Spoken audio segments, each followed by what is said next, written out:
Hey friends, Stevie B here. I thought I'd make a quick video today about writing brass parts for funk and for pop and hip hop tracks. As you guys know, it's very difficult to write MIDI brass parts that sound realistic, but I'm going to share a few tips and tricks in this video that will hopefully get you somewhere closer to something that sounds convincing. I also want to share some of the tools that I use, specifically my favorite virtual instruments and my approach when it comes to mixing the horns. I'll just quickly share a short section of this track here with you. It's still a work in progress.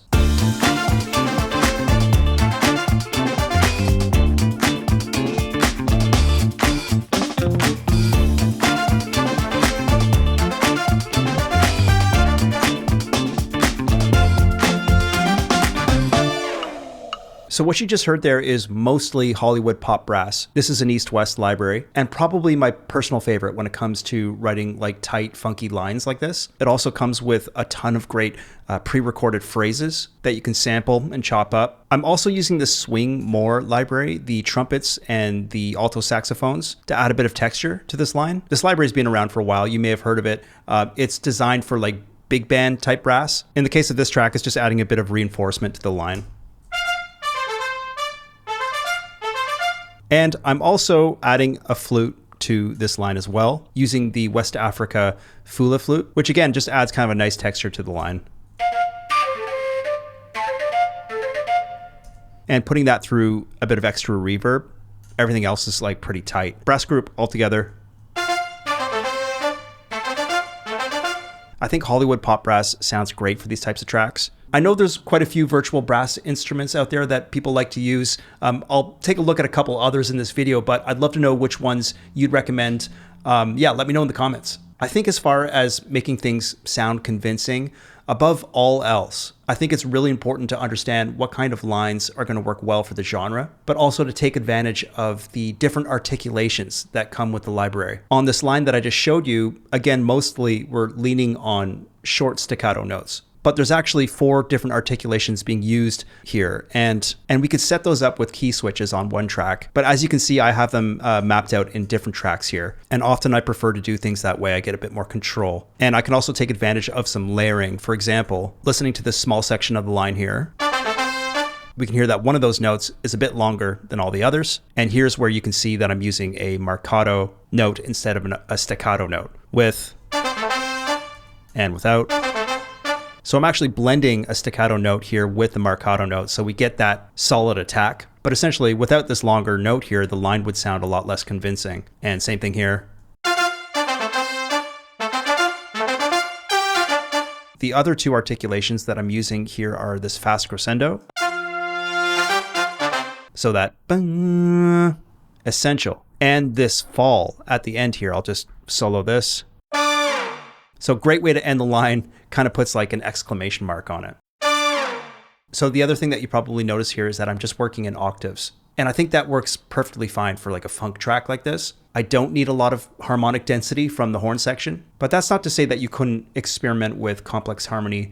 When it comes to brass sections, I just think it's genre dependent. If I was writing for like a big brass band, for example, it would be, a totally different approach. Another thing that you might have noticed is that maybe these lines sound a bit too tight. And as you can see, everything here is quantized 100%. And that's not necessarily a good thing. So maybe we try adding a bit of humanization. I'll just select all this MIDI. And I think there's a few different ways to do this with Cubase, but we can take our MIDI modifiers, for example, and we'll create a random target for position. We'll say max and minimum value 15. And let's freeze the modifiers. And now you can see that these are offset from the bar randomly. So this might help it sound a bit more realistic. But yeah, humanization, super important tool. It's something that I use when working with MIDI across many different genres and many different instruments as well. So I went ahead and added some humanization to all of the MIDI here. I didn't offset it too much, but I feel like there's a subtle difference and it just feels nice. So I've got all of these tracks going into a brass group, and I'm not adding like a ton of processing to it. I think it's pretty easy to squeeze the life out of it with over processing. And I actually quite like the way that these sound, like just out of the box. But I am adding some light compression using Pro C. I'm saturating them a bit with a decapitator. I'm actually driving these pretty hard, but I'm using this in parallel. And slightly dipping some of these mids at around 300. So really nothing too crazy. So like I said, Hollywood Pop Brass by East West is kind of my go-to library for like funk tracks like this. But there's a few other virtual instruments that I think are fantastic. Many of you have probably already seen Session Horns Pro. This has been around for years. And I actually just tried programming the same line into Session Horns Pro here. I'm using it in key switch mode. So if we take a look at this MIDI, you can see that I'm using MIDI here to switch it up from staccato to marcato, and also using a crescendo here at the end.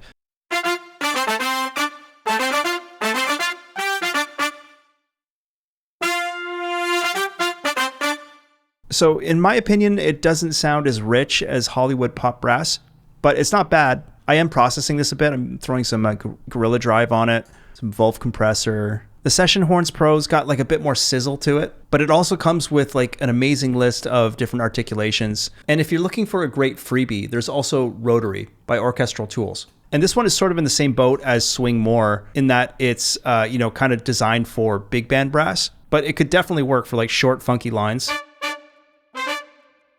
I've kind of messed with the mixer bit and I'm just using these spot mics. I'm not changing articulations here using Rotary, but sounds pretty damn good. Coming back to Hollywood Pop Brass, we also have like a nice dynamic range here.